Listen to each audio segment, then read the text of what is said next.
Hey, what's going on, Guardians? My name is The Black Link. Come back at you Thursday afternoon on June 9th, 2022. You know what that means. It's time for this week's issue of the Bungie Weekly Blog, This Week at Bungie. I hope you Guardians are well acclimated to your Solar 3.0 builds. I hope those Titan Hammer Bonk nerfs aren't hurting you too bad, and I hope you are ready for the return of Trials of Osiris. As of course, Destiny's pinnacle PvP game mode will be returning this weekend. But while we're going to be getting a quick look at some of the things you'll be able to earn in Trials this time around, we also learn in this week's TWAB a little bit more about how in-air accuracy has been affected by the airborne effectiveness stat. All of that and more in this week's TWAB. Of course, there'll be a link to the TWAB itself down in the description box below if you want to cover absolutely everything that's in this week's article. But let's go ahead and start out with some of those airborne effectiveness changes. Of course, airborne effectiveness is a brand new stat to Destiny 2. It debuted alongside this season, and it affects the way your weapons work when you're mid-air. Bungie covered this in depth several TWABs ago, but they wanted to put out some clarifications now that the stat has been out in the wild for a few weeks. Here's what they had to say. Firstly, the Season 17 patch notes included a line that incorrectly stated that all primary weapons have their airborne accuracy penalty removed. Wouldn't that be a wonderful world? This actually should have been qualified as, at 60 airborne effectiveness, all primary weapons have their airborne accuracy penalties removed. And that being said, at base, primary weapons generally shoot straighter while airborne than they did before Season 17. And you can now fully eliminate the airborne accuracy penalty, meaning your weapons will shoot as straight as they do while on the ground, which wasn't the case before. But do note that even if the center of the accuracy cone is directed at a target, if your accuracy cone is wider than the target on your screen, any single projectile can still potentially miss. And for this reason, Bungie recommends that you try to hit one of these important thresholds on a primary weapon. At 30 airborne effectiveness, you'll have similar accuracy to the pre-Season 17 Icarus grip, suitable for jump shots at mid-range. A hand cannon's accuracy cone at 30 AE is about 0.48 degrees compared to 0.47 degrees last season with Icarus applied. At 60 airborne effectiveness, it fully removes the airborne accuracy penalty for primaries and allows for more accurate, longer-range airborne shots. Keep in mind that special weapons are going to be penalized more heavily while airborne than primary weapons are, and must get up to 100 airborne effectiveness to fully eliminate the airborne accuracy penalty. However, the shotgun spread angle is heavily penalized at 0 airborne effectiveness, and this penalty is reduced the higher you get that airborne effectiveness stat and completely eliminated at 100. So it's definitely worth bumping up that stat if you're a shotgun rusher. As usual, Bungie's going to be keeping their eyes on the way this new stat is going to be working in-game and the feedback we're all going to be giving on it, so make sure you get out there and test it out.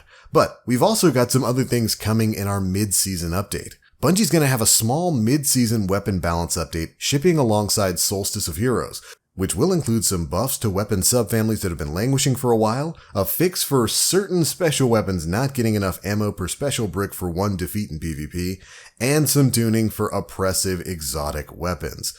Ooh, wonder what that could possibly mean. Beyond that, they'll also be wrapping up production on the Season 18 weapons and their matching balance update.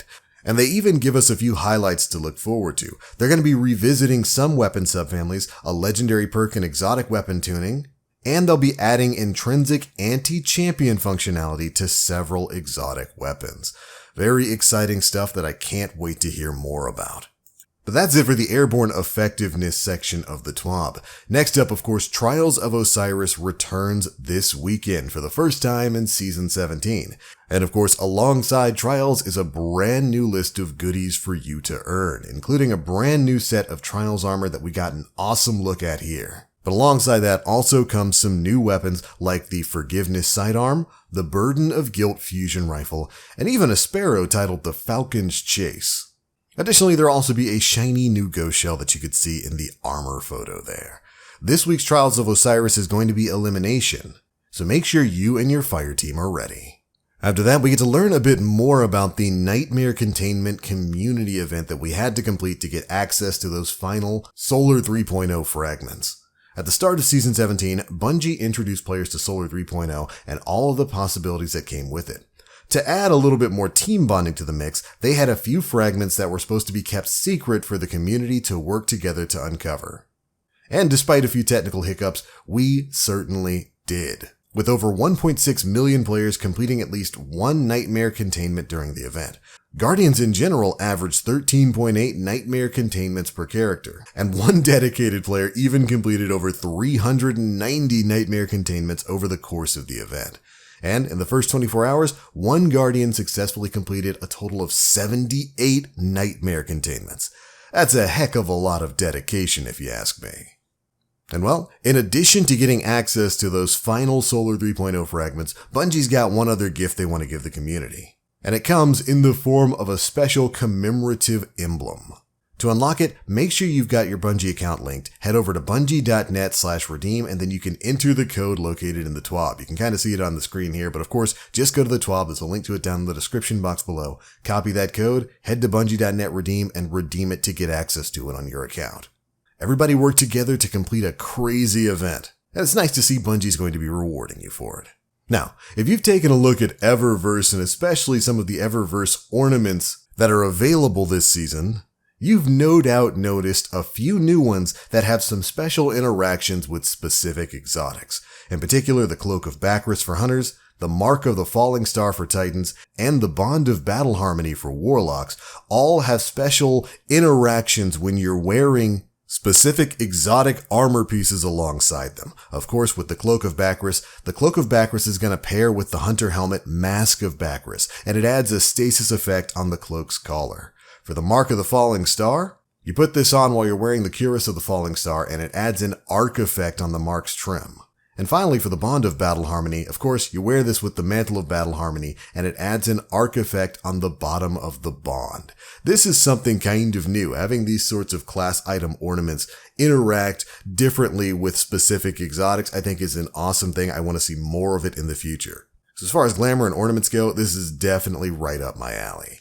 But alright, Guardians, that's pretty much it for the biggest bits of news contained in this week's issue of the Bungie Weekly blog, This Week at Bungie. Of course, if you want to catch even more of it, there is again a link to it down in the description box below. But that's the news, those are my thoughts. Be sure to leave me yours down in the comment section below. Are you excited about the return of Trials of Osiris? What bit of gear are you looking to get your hands on? Be sure to let me know. But I'm out for now. Thank you all so much for watching, and as always, I am the Black Link. You Guardians, stay frosty.